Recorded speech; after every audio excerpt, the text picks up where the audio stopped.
10th சயின்ஸில் வந்துட்டு ஒரு முக்கியமான ஒரு பாக்ஸ் ஒன்று பார்த்தேன். அது பார்க்கலாம்.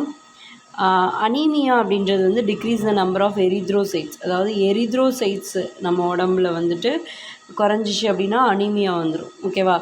லியூகோசைட்டோசிஸ் அப்படின்னா increase in the number of leucocytes. Leucocytes அதிகமானால் அது லியூகோசைட்டோசிஸ். ஓசிஸ்னு வருது இல்லையா? So increase. அப்போ லியூகோசைட்ஸ் அதிகமான லியூகோசைட்ஸ். லியூகோஃபினியா அப்படின்னா வந்து டிக்ரீஸ் இந்த நம்பர் ஆஃப் லியூகோசைட்ஸ். லியூகோசைட்ஸ் குறைஞ்சிச்சு அப்படின்னா லியூகோஃபினியா. த்ராம்போசைட்டோஃபினியா அப்படின்னா டிக்ரீஸ் இந்த நம்பர் ஆஃப் த்ராம்போசைட்ஸ். அந்த த்ராம்போசைட்ஸோட நம்பர் குறைஞ்சிச்சு அப்படின்னா அது வந்து த்ராம்போஃபினியா. ஃபினியானாலே குறையிறது, டிக்ரீஸு. டோசஸ் அப்படின்னா வந்து இன்க்ரீஸு. ஓகேவா? இதுவே லியூகோஃபினியானா லியூகோசைட்ஸ் வந்து டிக்ரீஸ் ஆகிறது. த்ராம்போசைட்டோஃபினியா அப்படின்னா வந்து த்ராம்போசைட்ஸ் வந்து டிக்ரீஸ் ஆகுறது.